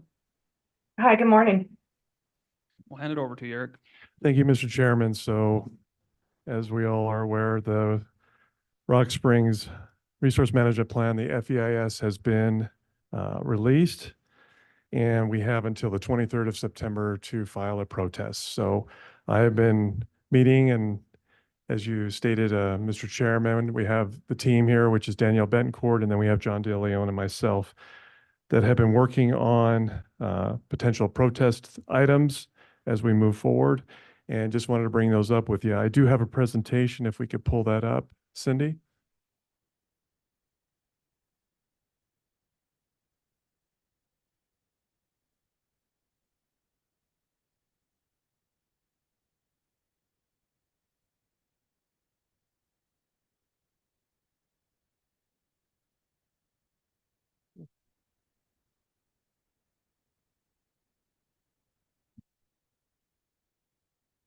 Mr. Chairman, maybe a quick break. Mary, I didn't do it. I'm showing it online. Twice in the same meeting, man. I know, I'm I can, rising up. try something here.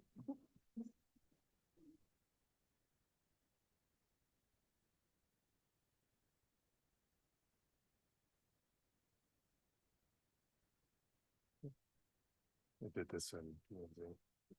Yeah. Let me sign on this mail. Let's see if I can get them up in front of it.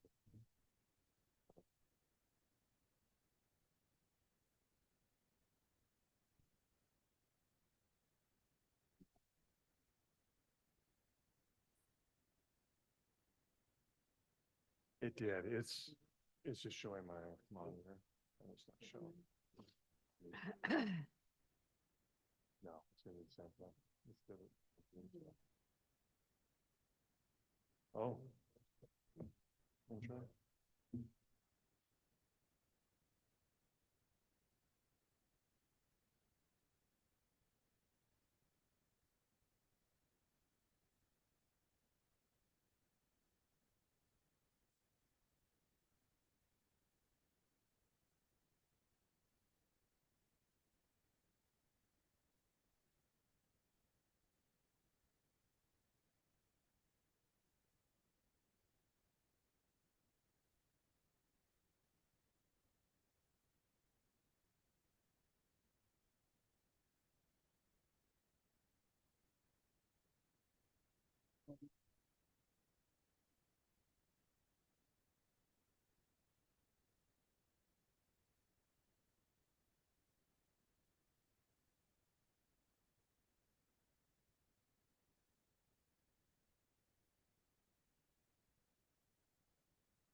All right, we'll just have to do it.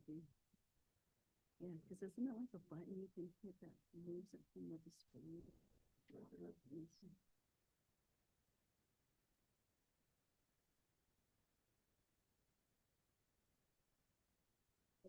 Oh. Got it. I was just saying, I used to at the school, I had to fix something. Awesome.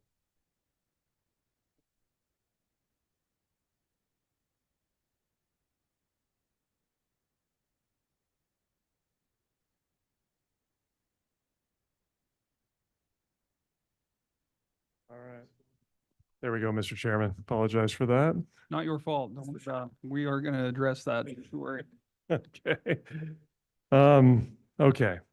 So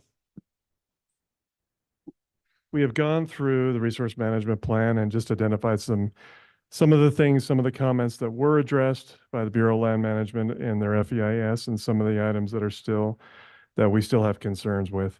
So what you have before you on that screen is alternative A, as everyone knows, is the current existing resource management plan. And in there, those different colors, blue is management areas, green is ACECs, areas of critical environmental concern. You have those kind of that orangey color that is SRMAs, which stands for Special Recreation Management Areas. So when you get up to the Continental Divide, the snowmobile trails and such up in the Wind River, that's what that area is up to the north there, which is actually outside of Sweetwater County. And you can kind of see, so part of this, as we know, affects other counties. And then also in the red there, you have wilderness study areas, pretty much, which is your right-of-way exclusion areas, your visual resource management 1, which usually means no development of any kind in there. So what you have now proposed in the resource management plan, we've seen some elements of alternative B, which was that highly controversial, and parts of alternative D have been incorporated into this final proposed resource management plan. Probably the big notable thing as far as some of the areas that were considered, I will go to what alternative. Let's see here. As you can see, this was alternative B here, which was large ACECs. Most everything in the Red Desert and north of that was all ACECs. And then if you go down to the south, areas like Sugarloaf Basin, Little Mountain, and Pine Mountain, which had been expanded, were areas of critical environmental concern. And then as you can see in the proposed resource management plan, they did address some areas that were down south, converting those back to management areas. One of our comments was, especially the Sugarloaf Basin and the Pine Mountain area, did not meet ACEC designation. They stated it themselves in their plan that it didn't meet that, and they did put those back to management areas. Another ACEC was over by Adobe Town, which was Monument Valley, which was north of that, has also been removed from ACEC designation, still maintaining the wilderness study area of Adobe Town. But those are some areas that were addressed in the south. Now, as you go north, not so much. As far as ACEC reductions, very close to what was proposed in Alternative B. The largest expansion was the Steamboat Mountain. And just to give you the size change here, let's see here. Basically went from around 40,000 acres to over 439,000 acres of ACEC. So pretty significant increase in that ACEC. And just so you know, as far as where we're sitting with areas of critical environmental concern, with the current resource management plan, it's 286,470. And with this proposed resource management plan, we are at 935,135 acres, which is a 226% increase. So still substantial as far as that type of designation. And we know what that means when you go into into the management actions, that's where it's reflected. So what does that mean? It means additional restrictions, and they're trying to protect some sort of resource that's in there that demands this areas of critical environmental concern, which can mean anything from no surface occupancy for oil and gas, right-of-way exclusion areas and things like that. So this is Alternative C on special designations, which is the position the county took. We did not want to see these areas of critical environmental concerns. We preferred them to be, if they demanded it, special recreation management areas. And so as you can see, this is the proposed resource management plan. One thing also to point out, as far as special designations go, I'm going to just go back to what's existing and what's being proposed. As you see, that gray area is the trail corridors. There's quite a few trail corridors up there. The Oregon Trail, put these very large buffers in that when we had that proposed draft EIS, there was a large trail corridor. It was up to 25 miles. They did reduce that down to 10, but we still have a 10-mile corridor that's being proposed in this final EIS. And that is that gray shaded area. And that influences what development can go in there. It can influence renewable energy, so there's a lot of different effects that has. Mr. Chairman, any questions on ACECs before I go further? Questions, commissioners? Just for clarity too, I think for those that don't know, obviously in the preferred alternative, we had the BLM's preferred was alternative B as in boy, but now that we're into the final, they're referring to it as the proposed RMP. So I just wanted to put that in there because it's confused when you're talking A, B, C, D. Now we've got a preferred, excuse me. Proposed, yes. Yes, so now we're, thank you, Mr. Chairman, for that clarification. So, yeah, so everything that I had on here, these different maps were the different alternatives as we saw them in the draft, prepared in comparison to what's being proposed in this final final EIS. Mr. Chairman. Commissioner Tillman. Just for the public, I would say if they went to the e-planning website, there is a good fact sheet that summarizes what you're telling now. It's 4 pages. They can see the differences in the ACEC's trails. And it is on the BLM Rock Springs RMP e-planning site fact sheet. Yep. Excellent point. Danielle, is there anything that you would like to add as far as just going over the differences in the ACECs? No, I don't have anything more. I thought you did a great job. Thanks, Eric.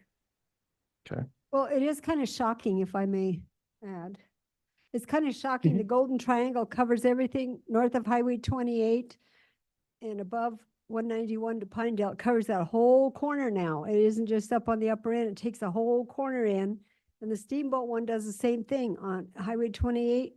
It takes everything south of that and east of 191. It takes in that whole corner now, not just a little piece at the top. It's completely blocked those whole corners off as a ACEC.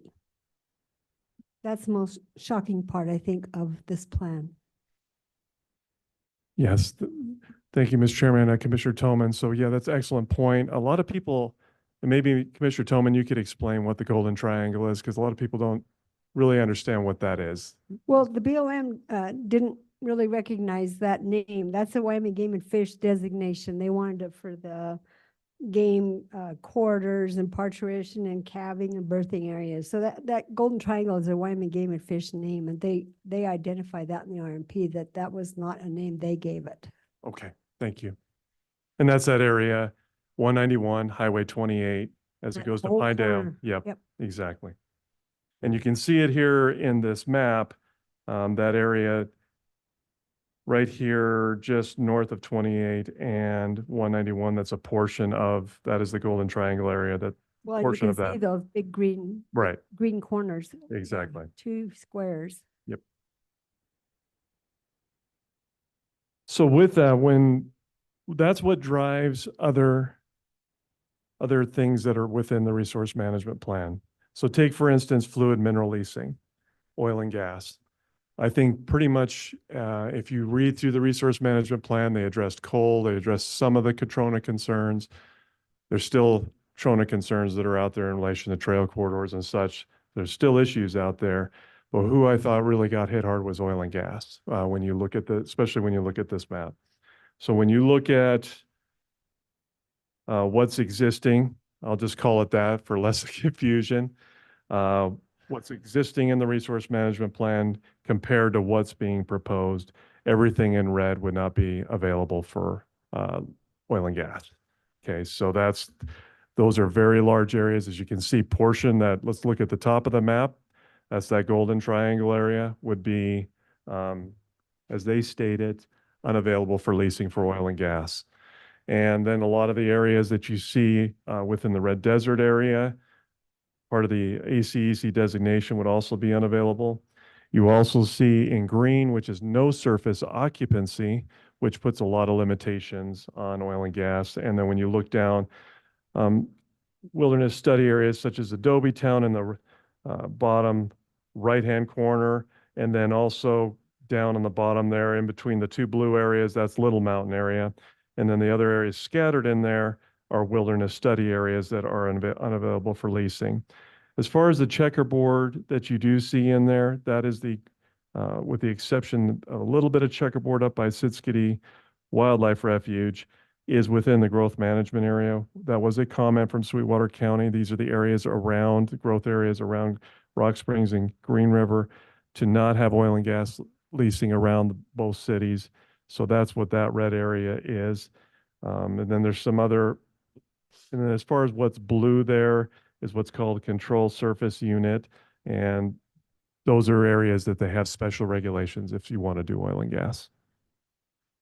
But again, what you kind of saw in existing resource management planning was when you got into, this area has definitely increased, as you can see between the 2 maps. Any questions on that, Mr. Chairman? Mr. Chairman, if I could read from the fact sheet. Commissioner Toman. Go ahead. The current management plan that we have now closes 15% of the field office to oil and gas. The preferred would have closed 61%, and their proposed will close 30%. So you're really having a 15% cut in income to the county, right off the top. That's true. Good point. I think that's been the hardest, going through the now proposed is it has improved from alternative B, but I don't think many understand the severity that alternative B brought forth with it when you're looking at the impacts to, all of the mining and energy powerhouses in Sweetwater County, and certainly to the economic side that will be faced with that. I mean, that's a large change from alternative B to the proposed RMP, but it's still a significant hit, especially to oil and gas, and that's problematic. It is, Mr. Chairman. And so, yeah, excellent points. And these areas, have expanded even outside of areas of critical environmental concern. Some of the, areas that you see, and they're not a lot. I mean, definitely, if you look at what was being proposed under the draft EIS, as you can see, it was a lot of red. And especially when you go down south in comparison to what, ended up being the result. But good points, Mr. Chairman. Any other questions? Mr. Jones? Mr. Chairman, I think something that also needs to be kind of hammered home a little bit on the oil and gas side of it is there are some existing leases that have not been drilled east of 191 that's in red now. So not only are they reducing the amount available, but they are going to potentially eliminate existing. So all along, one of the things they've said is they're not going to hamper, reduce, or eliminate anything existing. And that is absolutely not true. And it is not true at all. And so I think that's why we all need to make sure we take our time and study these maps in particular, but they tell a whole different story than what's been put in the press already. They've called this a balance. They've called different things a balance. And the truth of the matter is we have a balance today with the way we use our lands currently. Oil and gas reclaims locations, and that land is in better shape after it's been reclaimed. Our trona industry is very respectful of the land. Obviously, ag is. We have a balance today. So one of the biggest concerns I have, and I agree with Governor Gordon's statement, is to compare what they're proposing to what we have on the ground today. It's fine to compare what they're proposing to the other four alternatives, but one of those alternatives is what we have today, and that's when you look at that comparison versus the comparison of their proposed versus B, it's a whole different picture from what we see today. So it hurts us in a number of different ways, and what they've proposed is absolutely not a balance.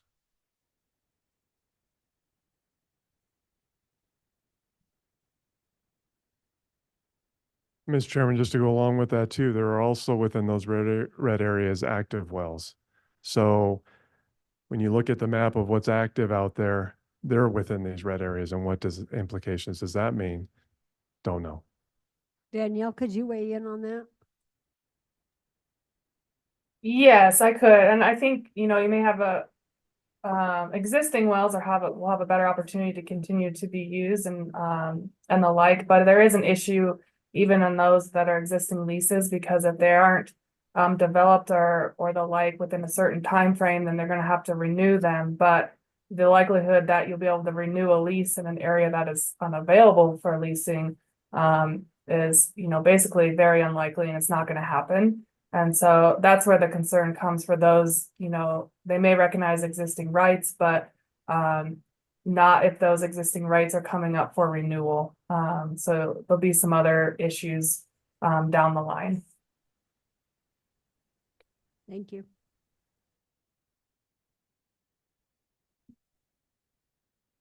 Anything else, Mr. Chairman, on that? I think you're good.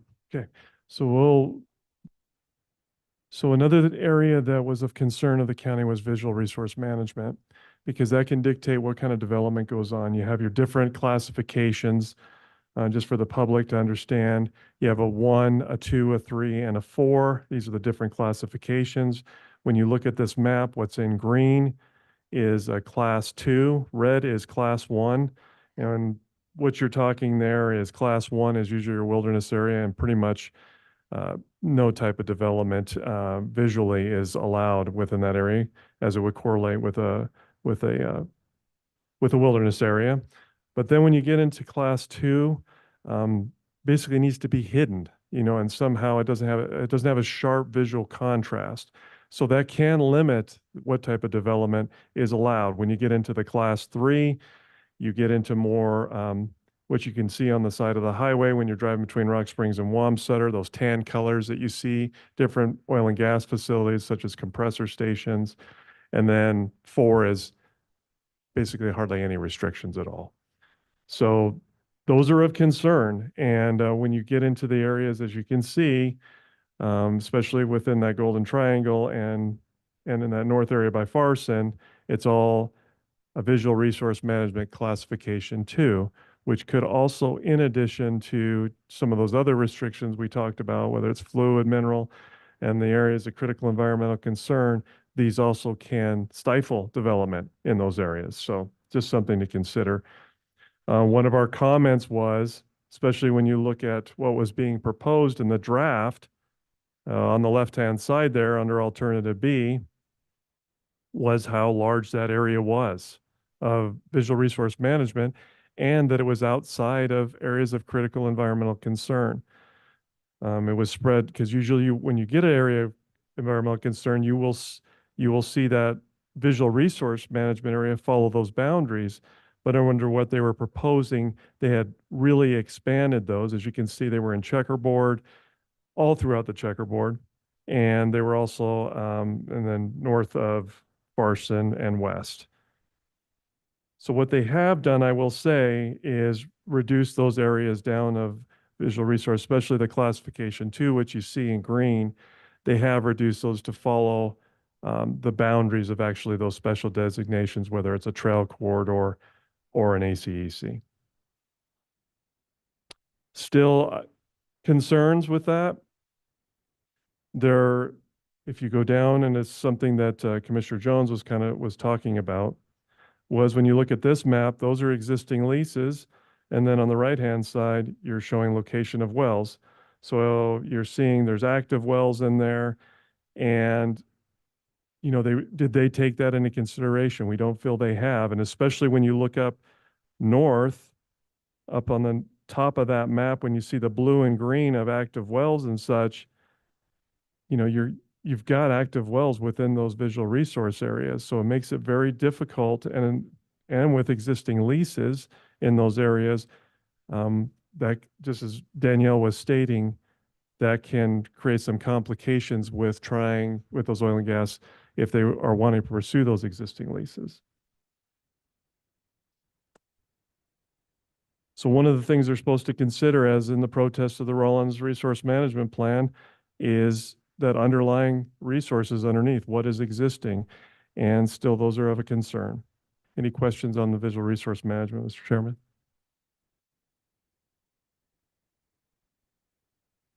Doesn't look like it. Okay. So the other one concern was right-of-ways. And as you can see, what's existing right now in our current resource management plan compared to being proposed is a very large expansion of right-of-way exclusion. You're going from areas, what's going green is avoidance, and then what's in that reddish color is exclusion. And right off the bat, from a county standpoint, concerns come up of, we've got county roads through there. And yeah, it might not shut down the road because it's existing, but when you get into, if you do need to do an realignment of a road for a safety concern, if you need to put a culvert in, how are we going to do that in exclusion area? And dealings in the past have not been favorable when it's even in an avoidance area, let alone an exclusion area. So that's the first concern off the bat that we have.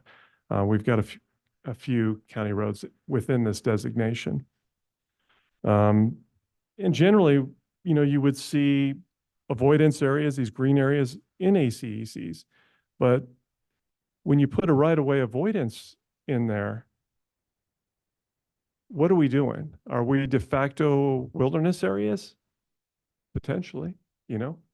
Because it's going to make it very difficult to do anything when you're in a right-of-way exclusion area, which has been vastly expanded in that area. So a lot of concerns with this map. When you get into the trail corridors, you can see on the left what's being proposed is an avoidance area, Little Mountain avoidance area. But when you get into that Red Desert area and the Jack Morrow Hills area, it's all being proposed as a right-of-way exclusion area. So a lot of concerns with that. Any questions on that, Mr. Chairman? Mr. Chairman, Commissioner Richardson. and if you overlay this map with current leases, so even if they allow current leases to go forward, there's no way to access them. There's no way to get the product out of those leases and into the market. So they layered upon layered ways to destroy our economy. Perfect, exactly. I think that's, part of the challenge is special designations is obviously a high concern, but it's the layers that's the bigger concern because, there may be a little give in an ACEC, but then they have a visual resource management or a right-of-way, avoidance or exclusion in return or in place of that. And so, we had a lot of discussion on that on the task force of multiple designations overlapping one another to accomplish essentially the same thing that the ACEC is doing. And so I don't understand that as far as a management action goes. It's confusing and it's troubling. Mr. Chairman. Mr. Tillman. Well, and then we still haven't considered another layer, the sage grouse plan. They have all these other plans that are gonna pop over the top of us, the transportation, the travel plan, the sage grouse plan. So, if they don't get it this time, they can get it get it another way. And there's also discussion now in that sage grouse one of whether or not they want more ACECs.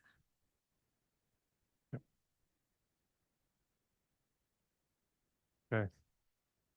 Thank you, Mr. Chairman. So we'll move on to OHV. So there was some language that was taken out of this. This was, this is what's existing. One of the key things Commissioner Jones has definitely brought this up quite a bit is what some of these changes are. And so right now, what you see on the left-hand side there is what's closed to OHV use. And then what's in yellow is limited to designated roads or trails and open. So, which is that little green area, just so everyone knows, is the sand dunes, a portion of the sand dunes, because some of it is in a wilderness study area. And so the concern is they're still showing amount of roads that are designated for closure and designated that are open. And the concern is where are the maps for that, showing those designated roads and trails if they're going to put that in there? Also, if you go through the maps, there is no range of alternative. And so that's still an issue. I wish they would just pull the OHV stuff out of there until we do a travel management plan.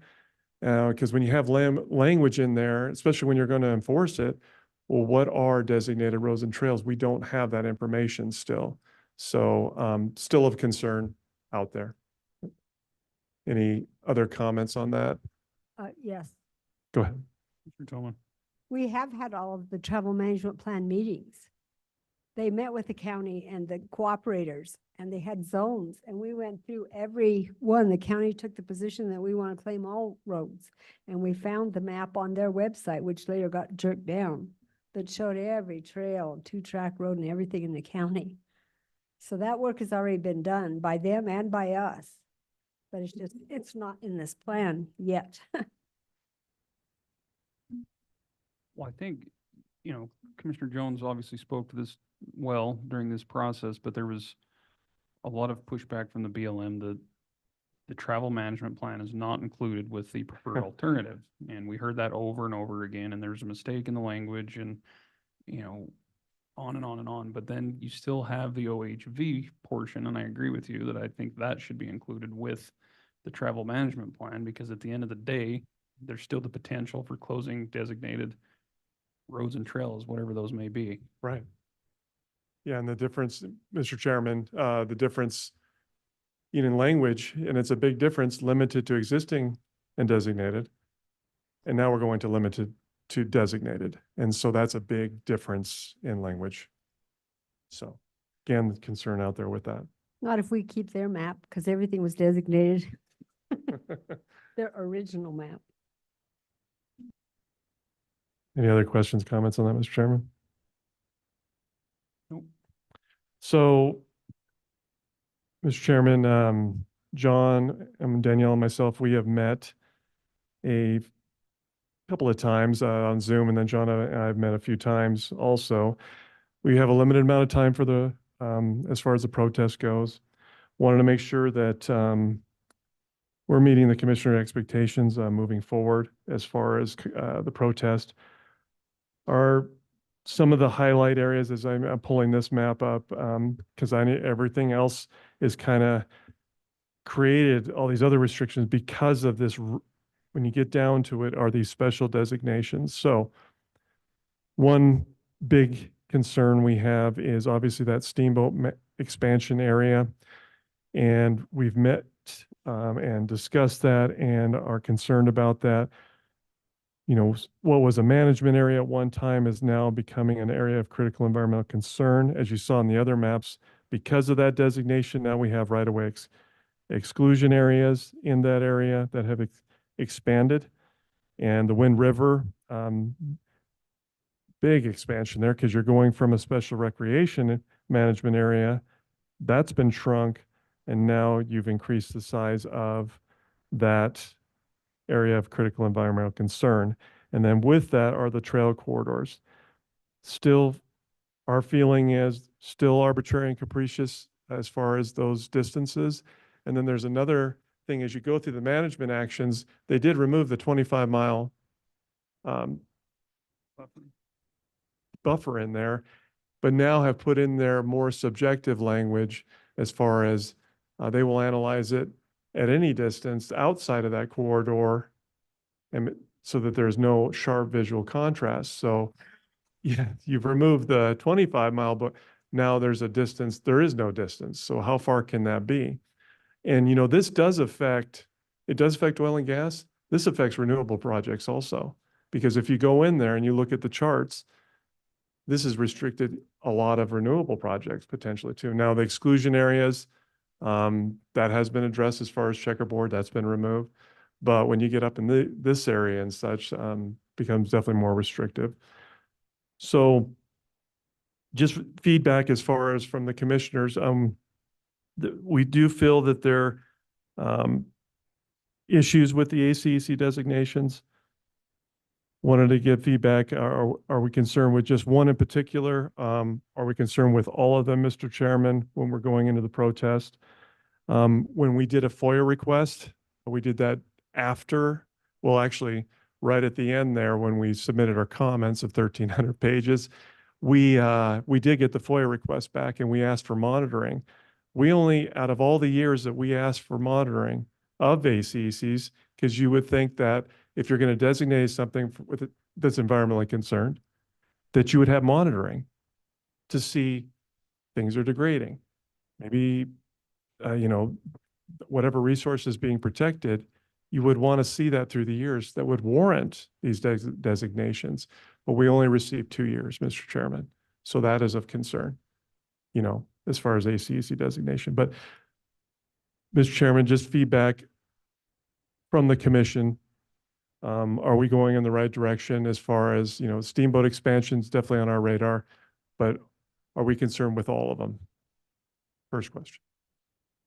Thanks, Eric. I mean, I can give my quick 2 cents. I think, you know, the preferred alternative had 16, I believe our existing are 10, and they're going to 12. But as you mentioned in your opening there, that goes from 47,000 acres to 935,000. So there was some improvement in there as far as getting things out of the checkerboard. I think Little Mountain probably makes more sense now by reducing those and putting different management actions, and rather than having 3 or 4 Yeah. ACECs down there, combining those into the Little Mountain ACEC. So I think that, there was some improvement there, but the amount of increase in land, I can't remember your number, 200% some. 226. Yeah, that's, Yeah. I have concerns with all of them, personally speaking. Commissioners? Commissioner Jones? Mr. Chairman, I'd agree with that. I mean, I think we've hashed this out. We've been over this. I don't even know how many times. Yeah. At this point, and it was discussed at great length in the task force for 45 days. Very disappointing to see what came back. It was kind of a slap in the face is how I view it. So, it doesn't impress me in the least. I'm opposed to it and, would strongly suggest we push back on that. Commissioner Tillman? 45 days. Try 12 years. Oh, I knew that was coming. How many? Sorry, 25 years, 300 years, whatever it's been for some of us. And like 4 or 5 iterations. Ask Danielle, she's been there the whole time. Commissioner Slaughter? Mr. Chairman, I would agree. I am concerned with the huge increase that we're seeing in the ACECs. The other thing that I really see as being a big issue for us is the trail corridors. I think that can be that can become a really big issue. So we definitely want to look at that. But I'm in the same position, I think, as Commissioner Jones. I don't like it.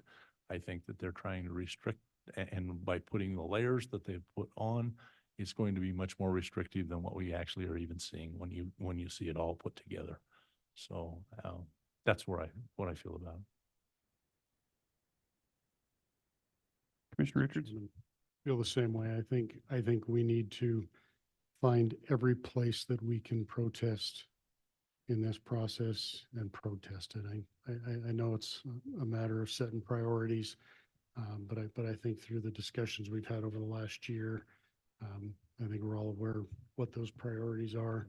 So it comes down to time constraints and how many of those priorities we can pack in.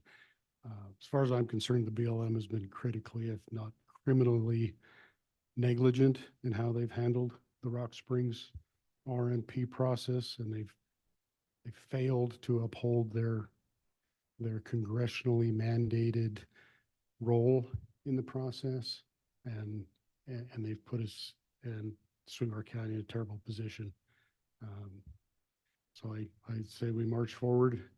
I guess the question is now, will we have enough to ratify at our next meeting, or do we need to hold a special meeting right at the end of our timeline to authorize comments? Where do we go from here? I can address it. Thank you, Mr. Chairman. So, Danielle, I guess maybe kind of anything that I've missed, but some of the timelines we've discussed, I just want to make sure we're I know you have a workload that's very heavy too, so if you could go ahead with that. Yes, I can, some of the stuff we discussed previously, between the 3 of us, was trying to get a draft that would be ready by next week. To give the commissioners time to review and input, kind of gives us 2 weeks to review and edit, as well as get a final, approval on it since it's due on the 23rd. I don't know how that works for the commissioners' deadlines, in terms of having those 2 weeks to kind of get that accomplished, and when your next meeting is. From my understanding, I thought it was during the week of the 15th at some point, but I'll let you guys kind of follow up with that and any other discussion or questions in terms of the timeline. Yeah, thanks, Danielle. So our next meeting would be 2 weeks from today, which is September 17th. As far as agenda items, that cutoff is September 9th at 5 p.m., but I'm not sure that gives you guys enough time. So I'm kind of let's utilize as much time as we have, which obviously isn't much. And if we need to pull a special meeting on, the 20th, or I guess even the 23rd, the morning of the 23rd, we could do that as well. Okay. To give you ample time, so you're not worried about advertising and trying to Sure. meet deadlines. I mean, that basically gives you a week, if we follow the Yeah, basically, yes. schedule Mr. for the Chairman. next meeting. And so, I don't want to rush through it. I know you guys have plenty prepared, and we knew this was coming. And so, it's just some fine tweaks to it, but. Commissioner Jones? Thank you, Mr. Chairman. Just, how do you think you're going to address the OHV portion when they won't give us language, specific language? I mean, obviously there's a map, which is fine, but we still don't know what designated is. We still don't know how that applies to industry. I mean, this is far more than just whether or not you can ride your side by side out there. It's a whole lot deeper than that. So how do you Sure, combat excellent question. that one? Sure. So, there are manuals that they're supposed to follow by, and we're still at the position, just some of the arguments that we brought up in our original comments, that they have not addressed because they have designated. We're going to use that. I think some other things that we have looked at is looking at other resource management plans. We've pulled up Gran Escalante, which as far as when you get into areas of critical environmental concern, did a better job.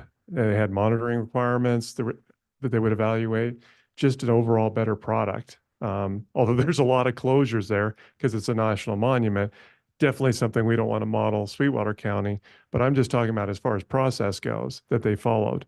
So I think looking at those things, looking at, and still bringing up those same items that just, as you just stated, that's fine that they're going to do a travel management plan, but pull the OHV stuff. It's not ready for prime time yet in the resource management plan.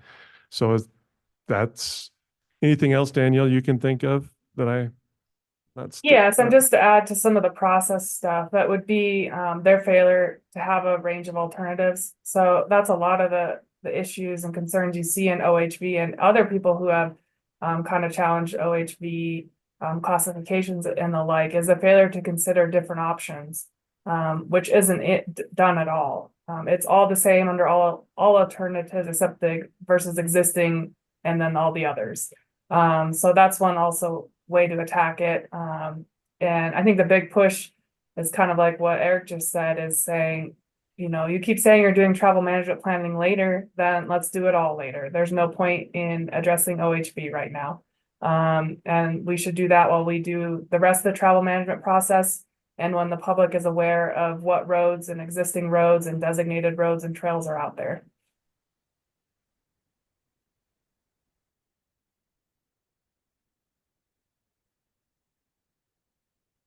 Commissioner Tillman? I just want to commend our team. We are in a very great position because we've had Danielle for 12 years and our coalition of local governments working on this, and to have Eric and John weigh in. And I'm so proud of my fellow commissioners. I mean, they dove in the deep end. So I'm not joking about the 45 days. I mean, you got the baptism by fire, and you met the challenge, you and Keaton and the rest of us, Island and Rob. Is just, I can't thank you enough. It makes my 12 years not seem quite so bad. I missed it. How many years? Well, it's 25 if you want to start with Jack Morrow Hills and Kimmer and Rollins and Roxy and Pinedale, all of those that I participated in. It's 25 years, going on 25 years. Excuse me, I forgot about that part.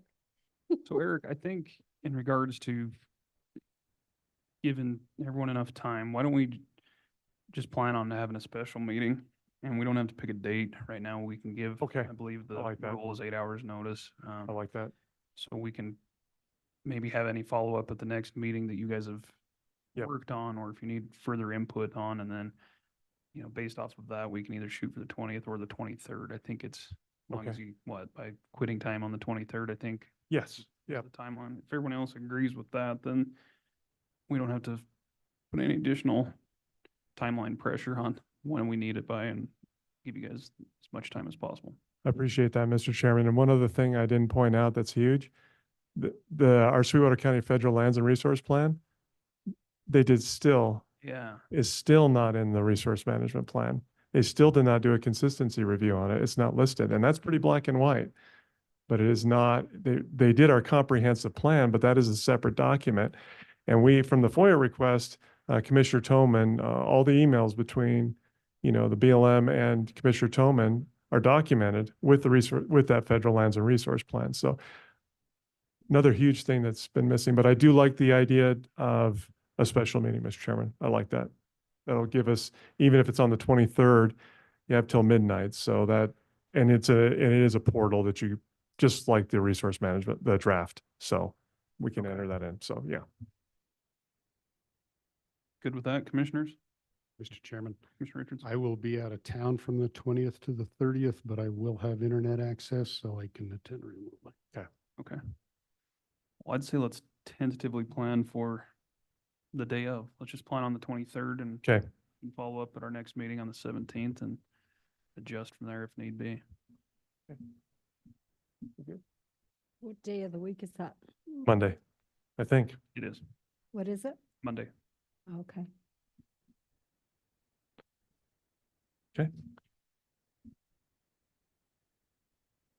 I can take that back. I'm not going to be in town Monday, the 23rd. What? We'll have to meet Sunday then. Hmm.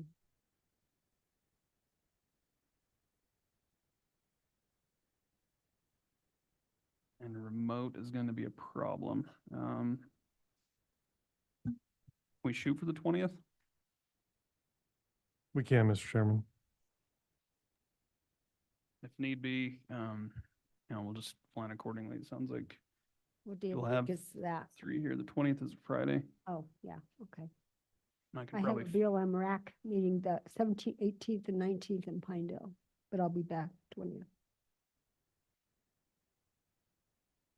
okay, If we do it in the early morning, I should be able to be here. okay.